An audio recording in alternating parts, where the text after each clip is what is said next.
Oh, ça faisait longtemps. Oui, je me demandais ce que vous faisiez ces derniers temps. Ben, pareil que d'habitude. Gère. Et vous, mon cher? Vous observez encore, j'imagine. Oh, je n'y peux rien, je n'ai pas la conscience tranquille. Tous les hommes naissent libres et égaux en droit. Quelle arnaque historique. Ah ça, pour être éclairé, on était éclairé. Pour un texte fondateur, on a vraiment fait fort. Pour nous, les hommes, ça voulait aussi dire pas les femmes. Et puis, on n'était pas très certain pour les noirs et les colonies non plus. Vas-y que j'abolis, vas-y que je réinstaure. Quel sacré yo-yo cette révolution. Et au final, on a laissé nos descendants en plan avec tout à faire. Ne soyez pas si durs. On a fait ce qu'on a pu. Au moins, on a ouvert la voie. Changer les lois, pourquoi pas. Mais changer les mentalités, ça prend du temps. Trop de temps, mon cher, bien trop de temps. Ça fait plus de 2 siècles qu'on est mort et... Ah, ne me le rappelez pas. J'en ai encore des frissons dans la nuque. Pardon. Ça fait plus de 2 siècles qu'on a pondu cette déclaration des droits de l'homme, et regardez-moi ça.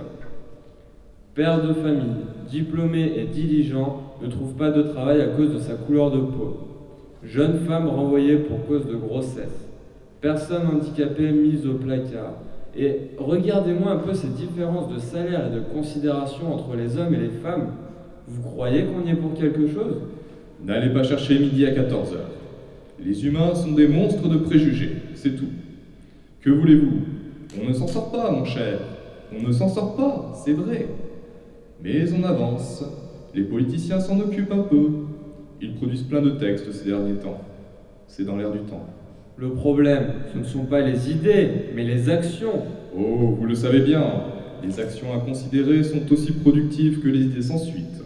Alors que pouvons-nous faire? Nous? Rien.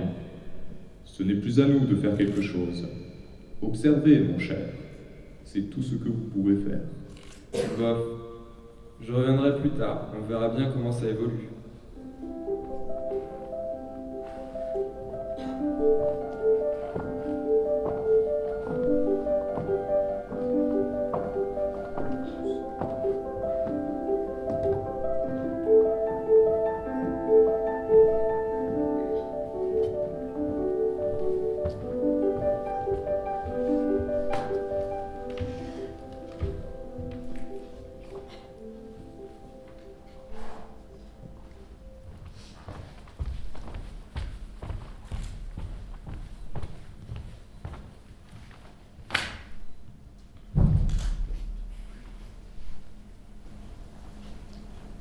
Qu'est-ce qu'il y a?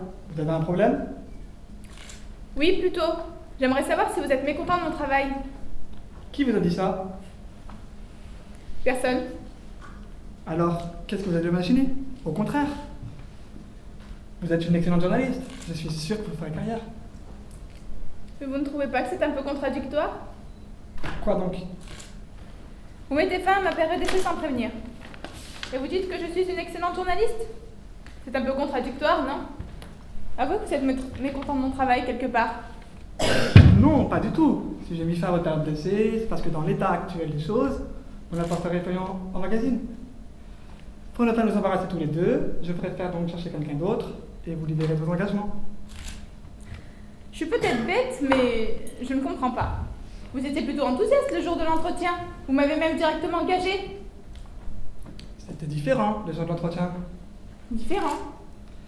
Oui, vous étiez différente. Je ne vous aurais pas prise sinon. Mais qu'est-ce qui a changé chez moi aujourd'hui? Pour commencer, vous êtes une femme. Dans votre magazine sportif, ce n'est pas forcément un atout.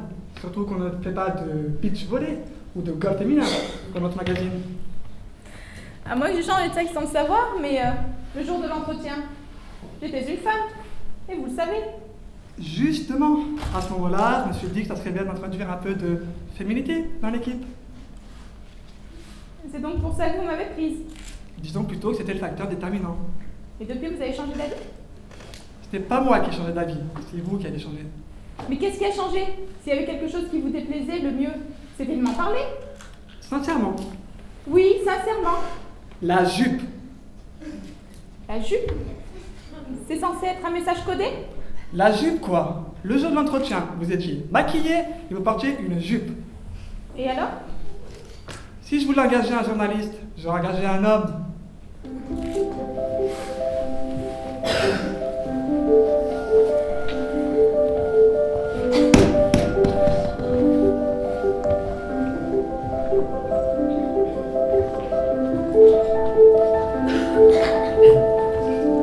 Bon, ton problème, c'est le salaire. Oui, mais pas que. Pas que. Bah, la différence, c'est uniquement le salaire, non? Enfin, on ne peut pas dire que tu es maltraité quand même. Non, en effet, on ne peut pas dire ça. Je suis très bien traitée. Et c'est normal, tu défends autant d'affaires que les autres et aussi bien que tout le monde. Le sexe n'a rien à voir là-dedans. Je te le fais pas dire. Donc, ton problème, c'est bien le salaire au final. Si tu veux. Et tu ne trouves pas ça mesquin? Mesquin? Je ne comprends pas. Bah, tu gagnes un bon salaire. Et tu n'as aucun problème d'argent à ce que je sache. Tu le sais bien. Donc c'est uniquement pour le principe que tu viens de plaindre? Et tu as pensé à ma position dans cette histoire? On peut même dire que je pense qu'à ça. Donc tu dois bien te rendre compte que je dois compenser d'une manière ou d'une autre. Compenser quoi? Pour les arrêts maladie, les congés grossesse, les retards et les absences pour s'occuper des enfants. Ne crois pas que je te critique. Quand on a des enfants, c'est normal de s'en occuper. Je suis bien le dernier à pouvoir te dire pas de ça chez nous. Mais ça se traduit en perte sèche pour le cabinet. Donc il faut que je compense.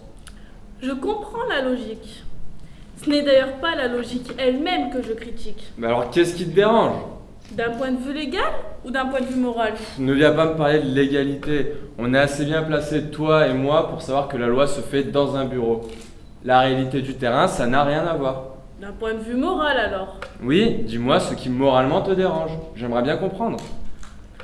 Arrête-moi si je me trompe. Les enfants, ça se fait à deux.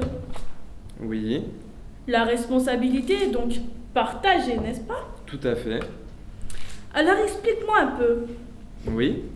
C'est par peur de devoir compenser ta part des bénéfices que tu fais ça? Mais que je fais quoi? Depuis qu'on a les gosses, que je le veuille ou non, tu me donnes des congés à tout va. Résultat, tu baisses ma part et tu augmentes la tienne. Pour compenser? Ça ne t'est jamais venu à l'idée de t'occuper des enfants?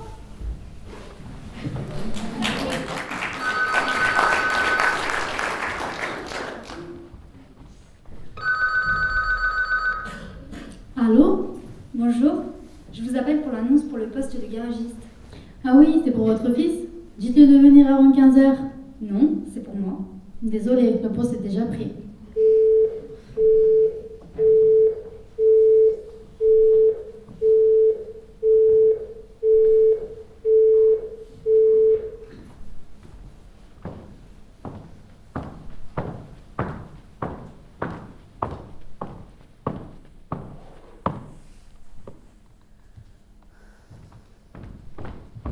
Bon, c'est plus possible. Hein. Vous lui faites des remarques tout le temps alors qu'il ne le mérite pas. J'ai toléré ça pendant un temps, mais là ça devient carrément ingérable. Si je continue à le tolérer, je serai complice de discrimination. C'est lui qui est venu se plaindre? Même pas, ce sont les autres qui sont venus. Votre petit jeu met une sale ambiance dans l'équipe. Je vous avais prévenu que je ne pouvais pas travailler avec lui. Comment ça vous pouvez pas travailler avec lui? Vous vous foutez de moi? Il y a une trop grande différence culturelle. C'est un Anglais en plus. Allez, encore avec des histoires de foot. Ce n'est pas qu'une question de foot. Arrêtez un peu, il est aussi compétent que vous, voire plus. D'ailleurs, il est le seul à pouvoir gérer les contrats internationaux sans la moindre erreur de langue. Avant son arrivée, on s'en sortait pas. Mais en attendant, il pique le boulot de quelqu'un d'autre. Il a eu son boulot comme tout le monde, en passant un entretien d'embauche, plus un test d'aptitude. Qu'est-ce que vous voulez de plus? Je faisais pas une généralité. Il a vraiment pris le boulot de quelqu'un d'autre. C'est comme ça que ça se passe sur le marché du travail. Ça va, ça vient. Qu'est-ce qui vous dérange là-dedans? Qu'est-ce qui me dérange? Oui, puisque vous avez décidé de me sortir tout ce qui vous passe par la tête. Qu'est-ce qui vous dérange? Dites-le franchement. Vous dites que je le discrimine. Vous allez pas dire le contraire. Non, c'est vrai. J'aimerais bien savoir, vous, quand vous avez mis M. Martin au placard pour le forcer à libérer ce poste, c'était pas de la discrimination, ça? De la discrimination, un petit harcèlement peut-être, et j'en suis pas fier. Mais il était vieux, il fallait bien que je trouve un moyen de le faire partir. J'avais besoin d'un anglophone, j'allais quand même pas payer des cours d'anglais à un employé de 50 ans.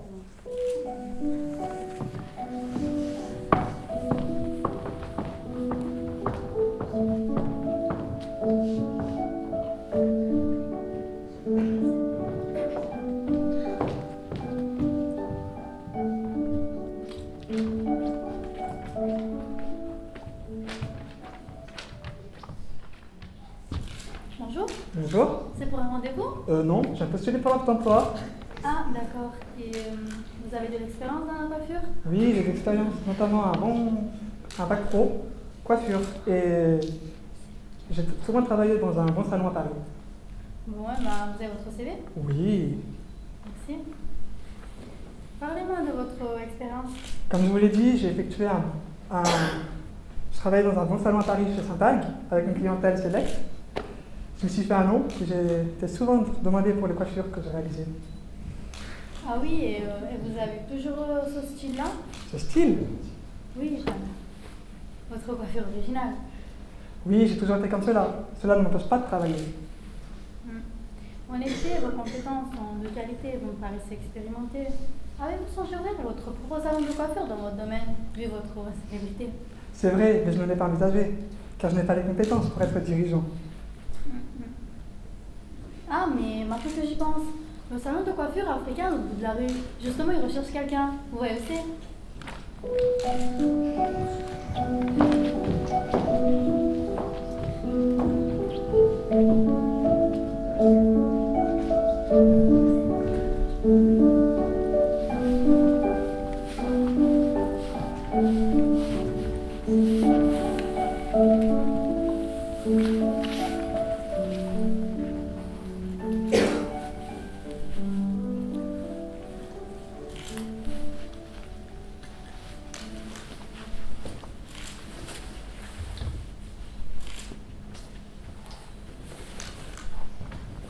Salut. Salut. T'as entendu la nouvelle? À propos de Jeanne? Ouais, j'ai entendu. C'est salaud quand même. Mais à notre niveau, on peut rien faire. Alors elle s'en va, hein? Apparemment, il ne se portait plus, hein. C'est vrai que c'était raide et à sa place, je ne sais pas combien de temps j'aurais tenu, avec toutes ces remarques tout le temps. Il faut dire qu'à un moment donné, tu es ce que tu es. Tu ne peux pas changer juste parce que tu ne corresponds pas à l'image du job. C'est sûr, c'est dégueulasse. Et en plus, ils ne sont pas les de ma morte. Mais c'est vrai que le boulot est au contact direct des personnes. On ne peut pas se présenter n'importe comment. Regarde les hôtesses de l'air. Tu en as vu beaucoup des grosses avec une éruption d'eczéma? N'empêche, il l'avait prévenu dès le début qu'il n'avait pas le physique de l'emploi et qu'il ferait mieux d'abandonner. C'est bien salaud comme remarque, hein. Ça avait fait scandale d'ailleurs. Ben, on n'a jamais vu personne renoncer à ses études de médecine parce qu'il n'avait pas le physique de l'emploi. Pourquoi les infirmières devraient faire attention à ça? C'est vrai. Je suis tout à fait d'accord. Le boulot ne devrait être qu'une question de qualification. D'un autre côté, maintenant, quand j'y pense, me faire soigner par Jeanne, j'aimerais pas trop. C'est vrai que ça donne pas envie quand on la voit. C'est vrai. Si on se met à la place des patients, c'était salaud. Mais c'est peut-être mieux pour elle dans le fond. Merci. Oui. C'est peut-être mieux pour elle, effectivement. Enfin, c'est quand même insupportable cette discrimination. Il fallait qu'ils partent. Mais ils auraient au moins pu faire les choses autrement.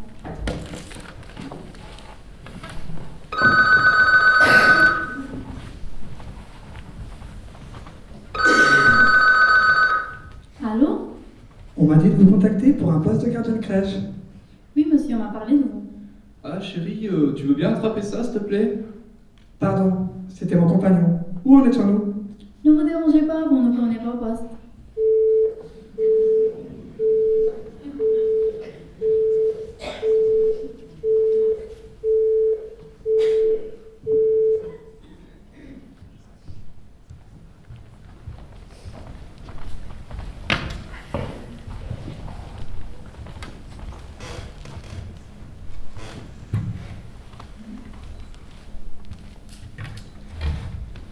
Bon, je vous avoue, je ne vois pas comment vous faites pour ne pas trouver de travail. Ça me préoccupe un peu, vous comprenez? Vous êtes correctement formée, compétente, avec de l'expérience, et puis la restauration est un milieu qui recrute beaucoup de femmes quand même. À vrai dire, dans ma situation, ça ne passe pas trop avec les employeurs. Votre situation? Eh bien oui, comme je suis enceinte. Je vois. C'est une situation délicate, en effet.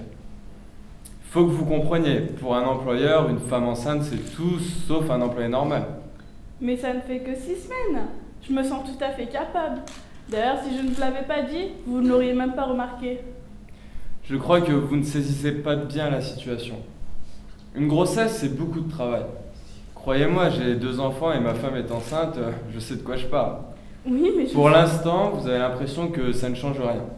Mais bientôt, vous vous rendrez compte qu'on ne peut pas compter sur vous comme on peut compter sur une femme normale. Mais je suis... Écoutez, vous êtes une jeune femme avenante, agréable. Mais s'il suffisait d'un sourire pour payer un salaire, le chômage n'existerait pas. Une femme enceinte, c'est un investissement inutile pour une entreprise. Qu'est-ce que vous me conseillez alors? Que je le cache? Mais surtout pas. Le rôle d'un employé n'est pas de mettre son patron dans l'embarras. Cet enfant, il a bien un père. Oui? Laissez-le s'occuper de l'aspect financier. Vos recherches peuvent bien attendre votre rétablissement, non? D'accord.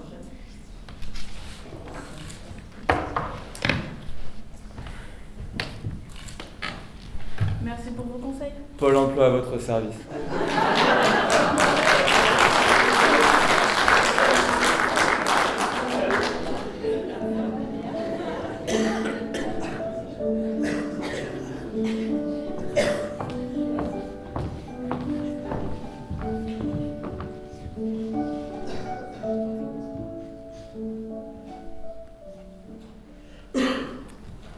Le test est plutôt concluant. Vous êtes un très bon serveur et votre CV me plaît bien. Vous avez de l'expérience en plus. Je vous avoue que vous êtes le candidat le plus prometteur. Par contre, il y a un petit quelque chose que j'aimerais savoir. Oui? Cette apparence bon chic, bon genre, c'est pour l'entretien ou c'est votre style habituel? C'est mon style habituel. J'ai fait des grandes études de restauration et j'ai travaillé dans des cafés et restaurants chics. Et vous n'avez jamais envisagé un genre un petit peu plus... punk? Punk? Oui, j'aime bien que mes serveurs aient un côté fantaisiste. Je vous avoue que les gens trop sérieux ne m'inspirent pas du tout confiance. Je peux m'habiller différemment si vous voulez, mais il faudra me conseiller. Très bien, vous êtes flexible, c'est très bien. Et pourquoi pas quelques piercings aussi? Je ne sais pas, Vous avez peur que ça fasse mal? Non, c'est que si je veux retravailler dans des restaurants de haut standing ensuite... Bon, à la limite, je peux passer sur les piercings. Tant mieux. Mais... Est-ce que vous êtes homosexuel? Pardon? Oui, est-ce que vous êtes homosexuel? Pourquoi vous me demandez ça? Il faut que vous me compreniez. Nous brassons une clientèle féminine qui vient ici pour se détendre et se divertir, loin des hommes qui les draguent ou qui les harcèlent. Vous êtes jeune et plutôt beau garçon, c'est très bien. Mais vous donnez un peu trop l'impression d'être un séducteur. Ah, je ne suis pas vraiment... Mais si vous êtes homosexuel, bien entendu, il faudrait que vous le montriez plus. Mais... Je vous demande pas de faire la folle, mais ce côté mal viril, c'est un peu... Non, désolé. Je ne suis pas homosexuel. Bon, je vois. Bon, mais alors si on revenait sur cette question de piercing, alors...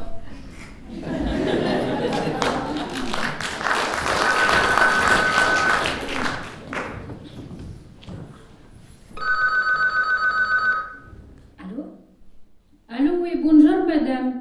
Je vous appelle pour le travail de concierge.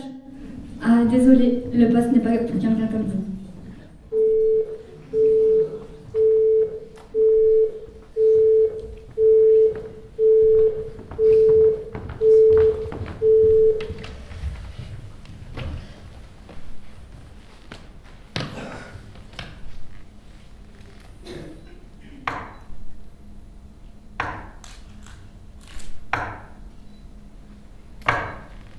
Alors voilà, je vous le dis tout de suite, j'ai reçu des plaintes. Des plaintes? Oui. Ça me gêne un peu de devoir aborder ça avec vous, hein, parce que moi, je respecte parfaitement la vie et les mœurs de chacun, et je me moque de vos croyances et de vos pratiques. Mais quand même, de tradition... De tradition?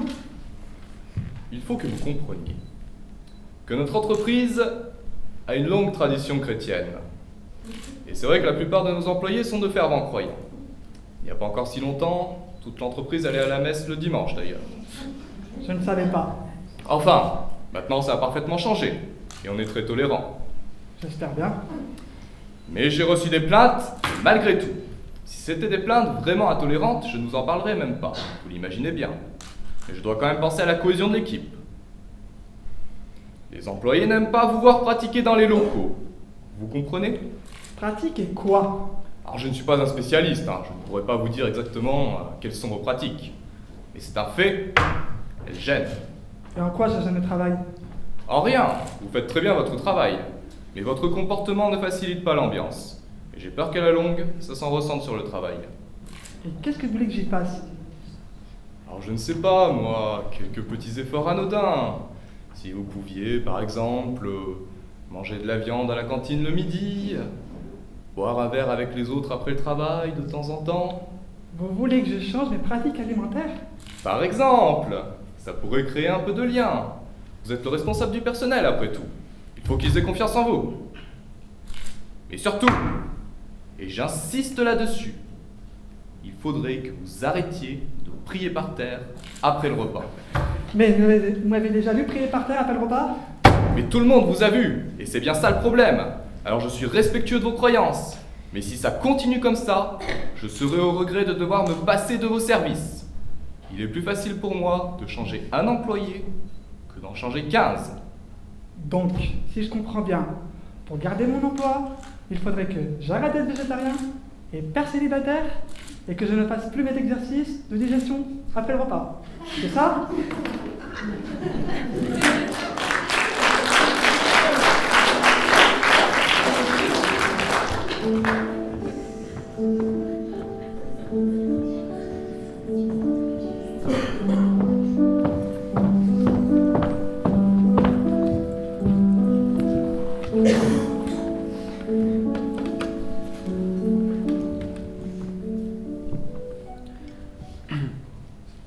Bon alors, pour vous parler de mon problème, c'est que...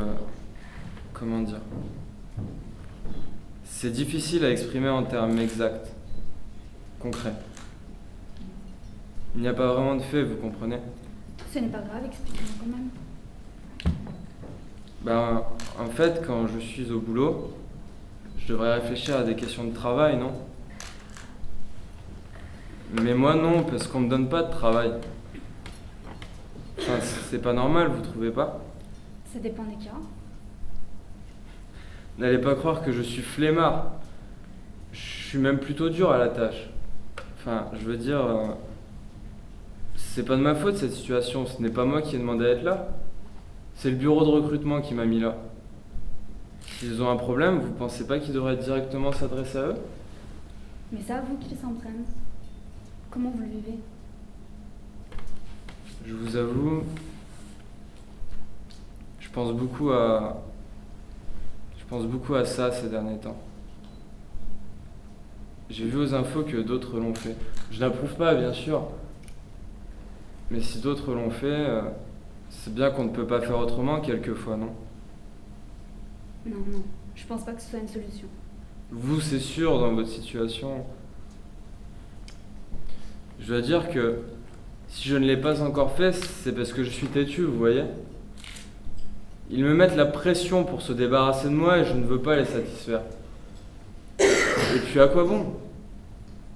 Et vous n'envisagez pas de démissionner? Si, mais je ne suis pas fou.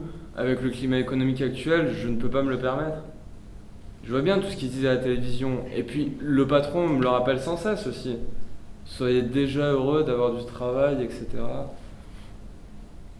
Vous avez tout de même toujours la possibilité de retrouver de l'emploi, non? Vous êtes gentil, mais ce n'est un secret pour personne. Je ne suis plus de première jeunesse. On a beau dire, mais ce que j'ai gagné en expérience, je l'ai perdu en réactivité. Je peux vous assurer que pour ce job, quand le recruteur m'a appelé pour me dire que c'était ok, j'étais fou de joie. J'avais passé tellement de temps à chercher, tellement de refus. À mon âge, c'était humiliant. À votre âge? Je pense que c'est humiliant pour tout le monde, évidemment. Mais à 48 ans, on n'est plus trop habitué. Mais bon, finalement, j'ai eu ce boulot. Les enfants étaient heureux et puis moi aussi, il faut dire. La fête qu'on a fait. Mais quand on m'a assigné ici avec ce patron, bah c'était plus la fête tout à coup. Et il est comment ce patron?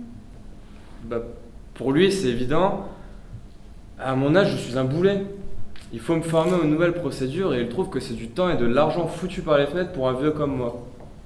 Non franchement il n'y a pas à dire, il veut que je m'en aille. Il vous l'a dit ça? Non, il me l'a pas dit concrètement. Il m'a même donné mon propre bureau. Mais vous savez, c'est ça qui fait le plus mal. Dans ce bureau isolé, sans rien à faire de mes journées, et personne ne comprend. Même mes amis ne comprennent pas. Ils me disent que je devrais être heureux à mon âge, qu'on me donne mon salaire sans me donner de boulot.